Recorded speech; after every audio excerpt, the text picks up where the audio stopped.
गेहूं ही काटेगा, धान तो कहीं बिल्कुल नामो निशान नहीं मिलेगा। कहने का यह मतलब है कि आप जो भी देंगे वो मिलेगा।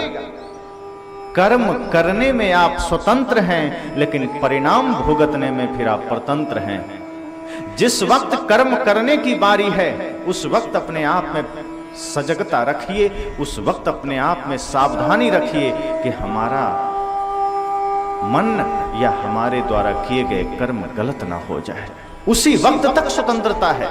जैसे बिजली की तार है और उसमें करंट दौड़ रहा है, विद्युत दौड़ रही है, जब तक आप उसे नहीं छुए हैं तब तक आप स्वतंत्र हैं। छू सकते हैं, नहीं छू सकते हैं, कोई आपको कुछ नहीं कह सकता। लेकिन छू देने के बाद आप परतंत्र हैं, क्योंकि उसके बाद वो काम बिजली का रहेगा कि आपको झटका मारे न मारे। छू लेने के बाद आप परतंत्र हो जाएंगे। कहीं आग जल रही है, जब तक आग में हाथ नहीं डाले हैं आप स्वतंत्र हैं। ना डालें कोई बात नहीं, लेकिन आग में हाथ डाल दीजिए तो फोले तो होंगे ही होंगे, हाथ जलेगा ही जलेगा।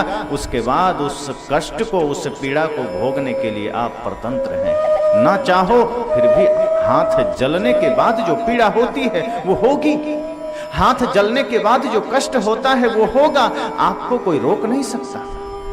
जब तक आप किसी को गाली नहीं दिए हैं तब तक कोई बात नहीं, बढ़िया चल रहा था, सब कुछ अच्छा चल रहा था। लेकिन जैसे ही आपने गाली दे दी, अब आपने कर्म कर दिया। अब सामने वाला गाली देता है कि नहीं देता है ये आपके अधीन नहीं है। हो सकता है वो गाली दे भी दे, न भी दे, और ऐसा भी हो वो लाठी भी दे दे। फिर आप परतंत्र हो जाते हैं, फिर आपके पास कोई चारा नहीं बचता। इसीलिए सदगुरु कबीर कहते हैं, कर्म करना लेकिन ऐसा करना कि आपके कर्म करने में जो आपको स्वतंत्रता मिली है उसका लाभ ऐसा उठाना कि आप अगर इधर से गीत दो तो कोई आपको गाली ना दे, बल्कि आपके गीत देने से वो भी आपको गीत ही दे। यदि आप इधर से एक पुष्प दो तो उधर से वो आपको माला देने को तैयार हो जाए। ऐसा कर्म करना, मीठे वचन देना, सुंदर विचार देना, सुंदर भावना देना, गलत मत देना। संसार प्रतिध्वनि है, आप जो देंगे वो मिलेगा, ये बिल्कुल तय है पहले से। एक आदमी अपने गधे को लेकर एक डॉक्टर के पास गया, वैद्य के पास गया। उसका गधा बीमार हो गया था, बड़ा प्यार करता था गधे से। वो डॉक्टर के पास गया, कहा कि डॉक्टर साहब मेरा गधा बीमार हो गया। डॉक्टर साहब ने कहा ठीक है, अभी मैं दवाई दे देता हूं। अब आदमी होता तो कह देता ये लो दवाई, मुंह में खा लो, पानी पी लो। लेकिन गधे की बात थी, अब गधे को कौन कहे दवाई लो और खा लो, और कौन गधा है जो दवाई लेके खा ले। उसे तो जानवर के तरीके से ही देना पड़ेगा। डॉक्टर ने कहा ये दवाई है, दवाई की पुड़िया मैं दे देता हूं, लेकिन दवाई कैसे पिलाओगे पता है ना? कहां पता है। कहा सबसे सरल तरीका है, जो मैं दवाई तुम्हें दे रहा हूं इस दवाई को घोल लेना और एक पाइप में डाल लेना। चूंकि जानवर को पिलाना है, इंसान को पिलाना नहीं है, तो जानवर को पिलाने के लिए तरीका भी थोड़ा अलग इस्तेमाल करना पड़ेगा। डॉक्टर ने कहा मैं दवा दिए देता हूं, इसको पानी में घोल लेना और पाइप में डाल लेना।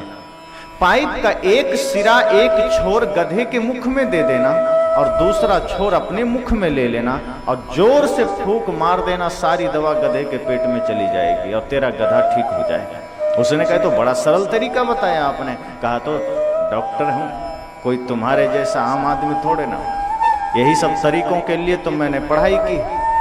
वो दवाई लिया और घर आया, दवा पानी में मिलाया, पाइप में भरा, एक सिरा गधे के मुख में डाला, एक सिरा अपने मुख में डाला।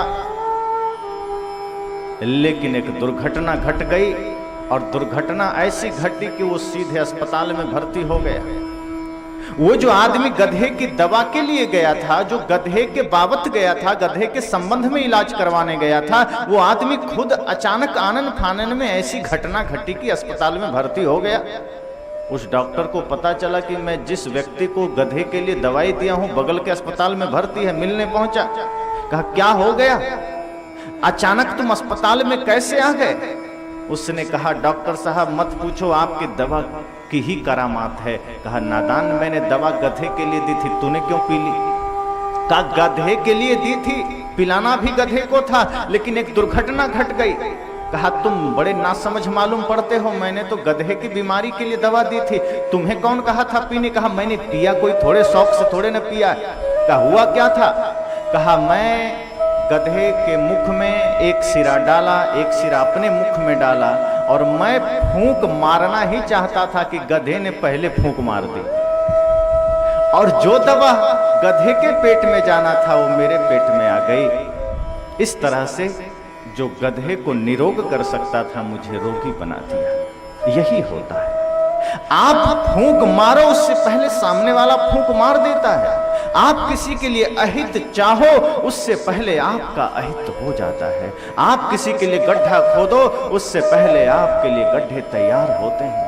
आप किसी के लिए कांटा बो आपके लिए कांटे तैयार होते हैं। आप इससे पहले कि कुछ गलत सोचो आपके लिए गलत तैयार होता है। सदगुरु कबीर कहते हैं जीवन में कदम बढ़ाना बहुत सोच कर बढ़ाना, जीवन के पथ पर पग रखना बड़ा समझदारी के साथ रखना। अगर इतनी सी चूक किए तो ध्यान देना ये संसार है तुरंत चक्कर में फंसा देगी। गुरुदेव श्री अभिलाष साहब जी ने कहा है,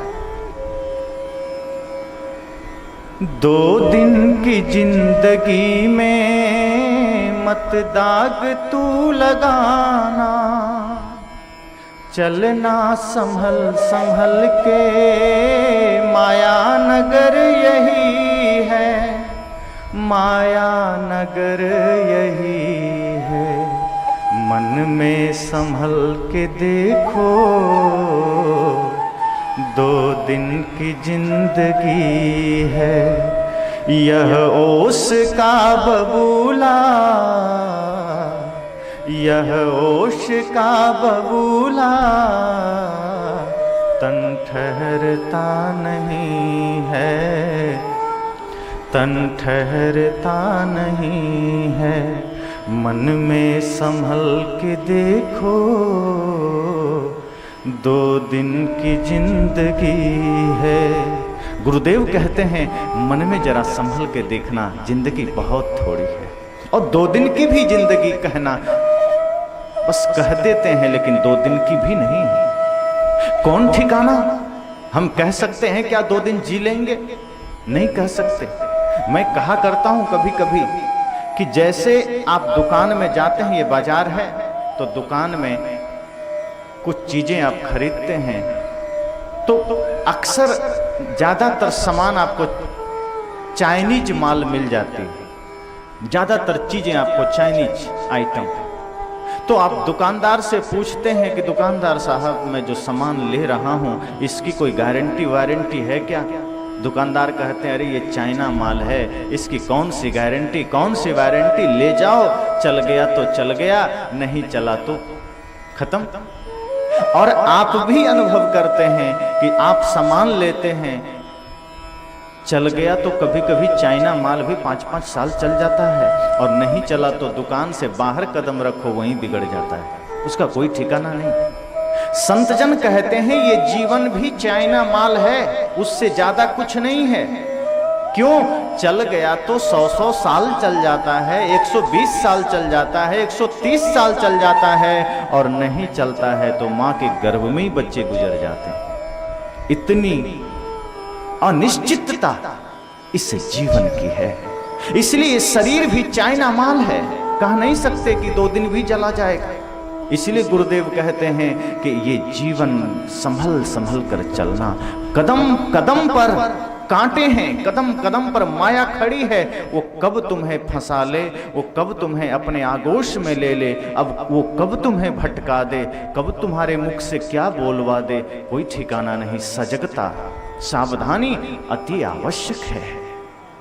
इसलिए वे कहते हैं कि ये संसार ऐसा है कि आप जो करना चाहते हो वो करो, लेकिन पहले सोच लो कि मैं जो कर रहा हूं वो उचित है कि अनुचित है। इसलिए तो मस्तिष्क है, मन है, दिल है, दिमाग है।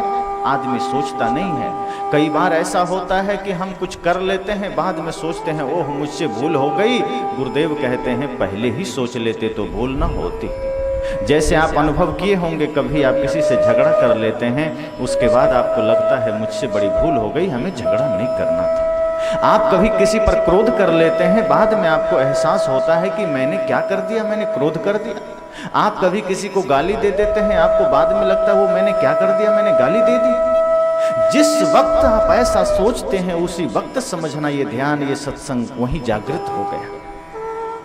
अब जब तक प्रतिकूलता नहीं है, जब तक विषम परिस्थितियां नहीं है, तब तक हम ध्यानी होते हैं, ज्ञानी होते हैं, वैरागी होते हैं, पुजारी होते हैं, साधक होते हैं। लेकिन जैसे ही प्रतिकूलता आती है, पुजारी की पूजा खत्म, साधक की साधना खत्म, ध्यानी का ध्यान खत्म। गुरुदेव कहते हैं अरे ध्यान का प्रयोग तो उसी समय करना है जब प्रतिकूलता आ जाए। प्रेम का प्रयोग तो उसी समय करना है जब कोई क्रोध में हो।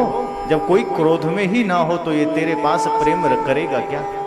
लेकिन होता तो ये है कि जब सामने कोई क्रोध में ना हो तब तो हम प्रेम में होते हैं, लेकिन जैसे ही कोई क्रोध में आ जाए तो हम भी क्रोध में आ जाते हैं। जब सामने कोई परिस्थितियां होती है, कोई समस्याएं होती है, तो हमारा ध्यान भी चला जाता है और हम भी वैसे ही उद्वेगित हो जाते हैं। हमारी पूजा चली जाती है, हमारी साधना खत्म हो जाती है।